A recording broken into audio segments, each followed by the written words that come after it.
Welcome back to my channel, and as always, thanks to my subscribers. In this episode, I continue with my Sheridan hotel project by installing windowsills, painting and installing the windows and doors, and fabricating the roof. I started by installing the windowsills. I am using 3x3 inch scale stripwood for the sills. 1/32 inch square stripwood would work just as well, but I didn't have any on hand. I started by priming the stripwood.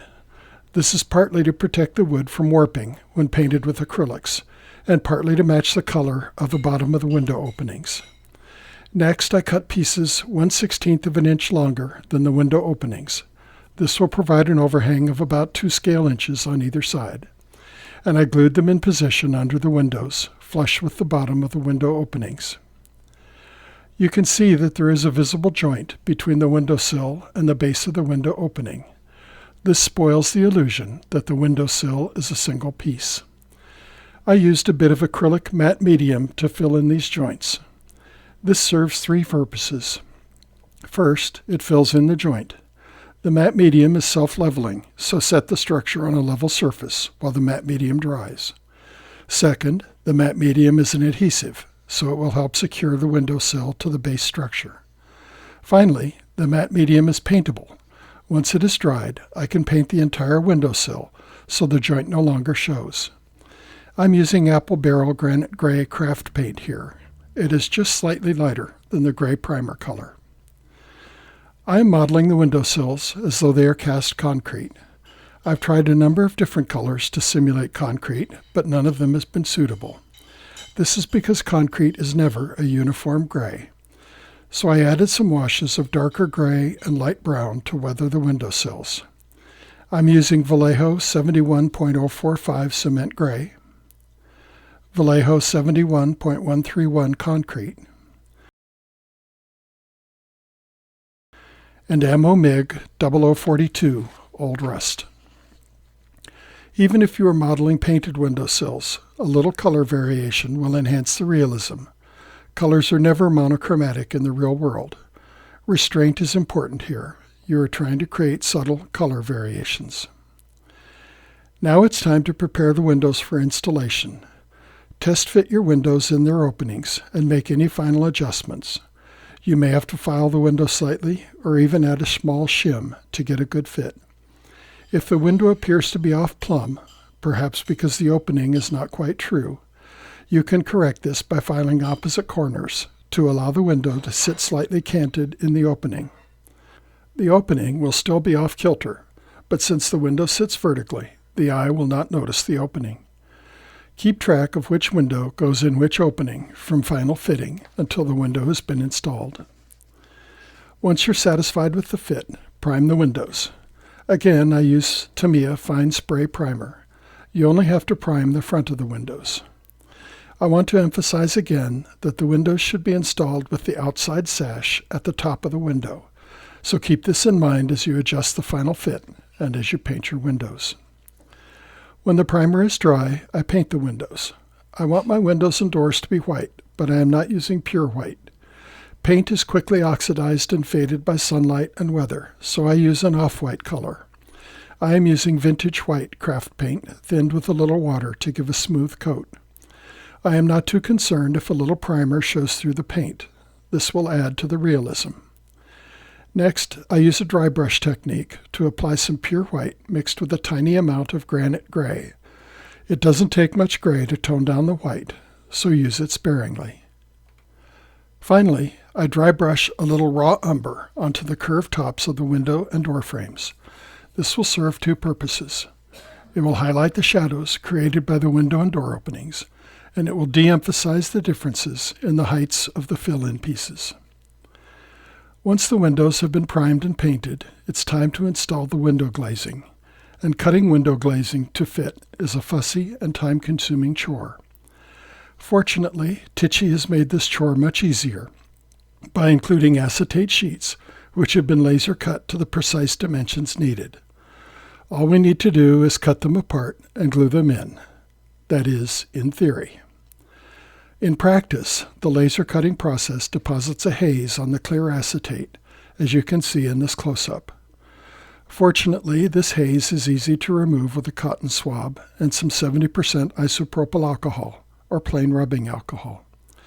Just dip one end of the swab in the alcohol and scrub the surface of the acetate sheet. Needless to say, do this before you cut the individual panes away from the sheet. Then dry the acetate with the other end of the swab. Repeat this on the other side. You can repeat this until the acetate is perfectly clear, but there is a point of diminishing returns. Usually, it is sufficient to clean the sheets just once on each side. I've tried a lot of different cements to glue window glazing, and my current favorite is PSA, pressure-sensitive adhesive. I place a tiny dab in the four corners of the window and in the middle of one or two mullions. Then I wait for the adhesive to dry completely clear. Then I simply press the glazing into place. If you use too much adhesive, some glue will ooze out and show on the window, so be sparing with the glue. This is always good advice. One of the disadvantages of using precast windows is that they are almost always cast in the closed position. Since I'm using double-hung windows throughout the building, I started wondering if there might be a way to modify one of these windows so it would appear to be open. Since I had some spare windows, I decided I had nothing to lose by trying. So I started by carefully cutting the mullions on the bottom sash away from the upper frame of the sash. Then I carefully sliced the lower sash away from the window frame. I was left with two pieces that looked like this. Next, I glued a short length of 21 thousandths square styrene across the tops of the mullions, and I removed the rough edges from the frame. Now my window looked like this. Finally, I used my small chisel blade to carefully remove the back side of the center frame. This is necessary to allow the lower sash to fit properly into the window frame. Here is my completed window with the lower sash in the raised position. I cannot glue the lower sash into position until the window has been painted and glazed. This process was easy enough that I decided to repeat it on my spare window. If I mess up that window, it's no loss, and if I'm successful again, I'll have two windows that can be modeled in the open position. Preparing the doors follows the same process as the windows. If you want to install doorknobs on your doors, see my video short, Quick Tip, HO Scale Doorknobs. Once the windows and doors were painted and glazed, I glued them in position using a tiny dab of Aleene's tacky glue at all four corners. With all the windows and doors in place, it's time to install the view blocks. This is so it won't be possible to see through a completely empty building. It's easy to print window shades on the view blocks. Just fire up your favorite word processor, create a table with one column and 22 half-inch high rows, and set the background color of every other row to a neutral tan color, and the remaining rows to black. Notice that I made half of my non-black rows a pastel green, which is another common window shade color. Print your document using a color printer and cut the page into strips with a colored row on top and a black row on the bottom. You can then cut view blocks to the correct width and glue them to the walls behind your windows.